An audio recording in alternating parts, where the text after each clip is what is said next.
if you want to route the user to some destination URL once authentication has been completed, so you can update your default real estate. Okay, so likewise, you can able to update everything whatever you want. Okay, for example, these things mostly will not change. Okay, and if you want to add any attribute statements here, you can add. For example, if you want to add first name, last name in the sample assertion, you can add here. As of now, I'll keep it default. Okay, I'll just send. Let's see how the application is getting created. It says AP validation. They cannot create application instance. Okay, maximum number of instance has been reached because we are RA, so there is a restriction. Let me try to move something to inactive. Okay, now it is done.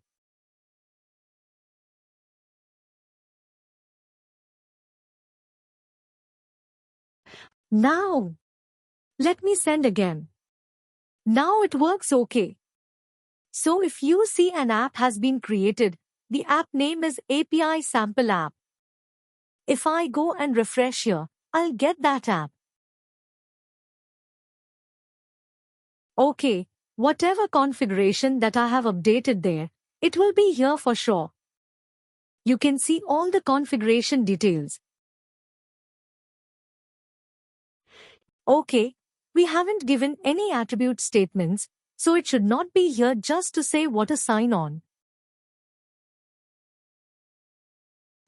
Yeah, it is not there. Any attribute statements are not updated, so it will be null. If you want to add any attribute statements, you can do it from there also. Okay, both the ways are possible, and what else?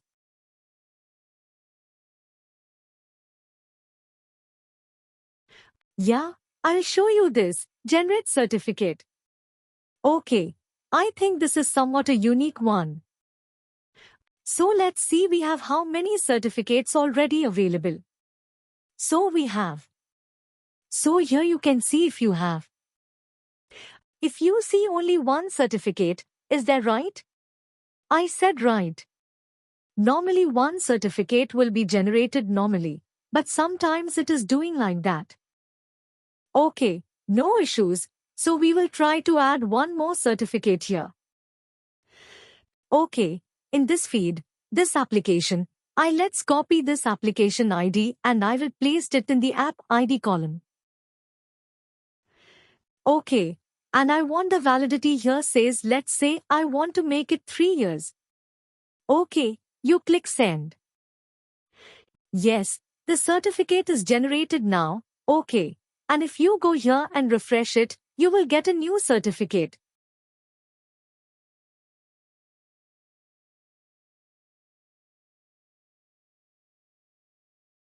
Three years, yeah, so we have to make it active. I think we have an option to make it active here also by default. It is shortly by default. By default, it is activated. No, what we have here is 25. Yeah, this one. It is inactive state only. There should be an option to activate it here. Let's see. So this is the key ID that we need. Let's see whether this work or not.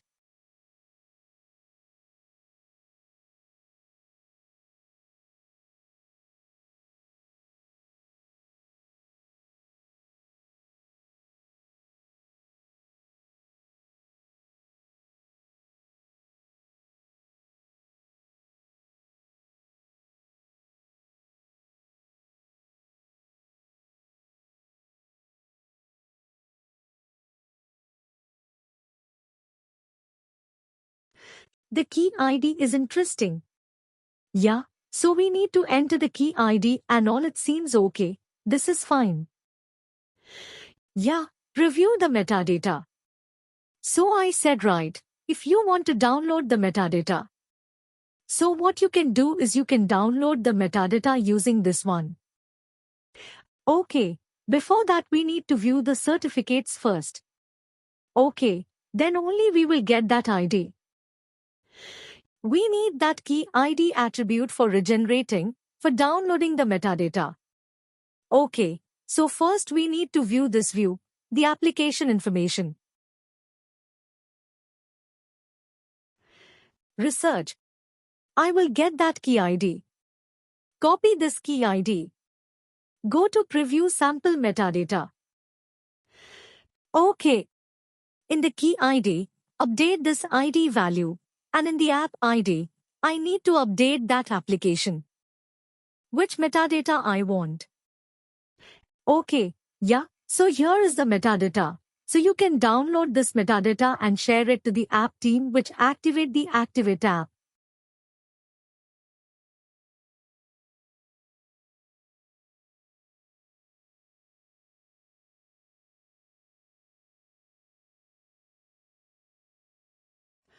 I think this video offers. Let's try to update the logo. Okay, whatever we updated recently. Instead of data logo for that select files, let's update the CDS logo.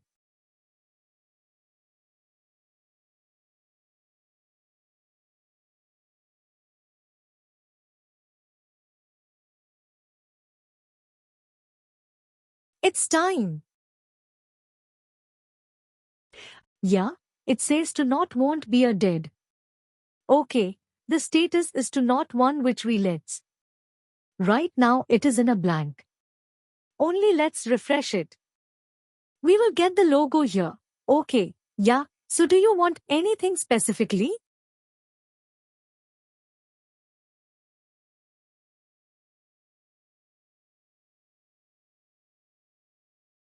Actually, I mean you're right, so I don't have like much idea on this, but what I understand is like, whatever the options, if you wanted, it's already listed there. So we need to figure out. Yes, you can just explore this. You know, it's just like playing around, right? So you can just explore it whatever you want. Just read that and let me know if you have any questions, that will try to troubleshoot it. Whatever you are getting, okay, we will try to do that. Okay, I want to show you this also, this R shell.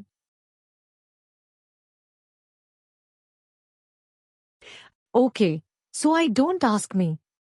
We have a terminal, but the pump sale will be not possible in a Mac. Okay, I think there are some options.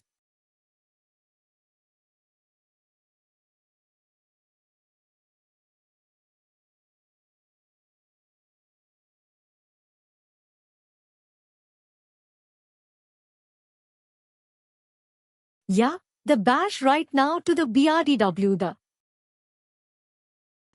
Yeah, I know. Once it is done, I think you can see. You can install PowerShell. I think in the terminal itself, you can make use of this PowerShell. By doing this, by adding this external plugins. I guess that's how it will work. Maybe you can try this out.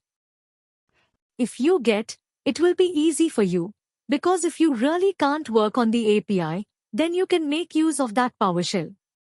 Maybe I can show you a demo how you can do it. But yeah, let's try this out for your Mac, okay? So, for the first and foremost thing is like I will share you and website.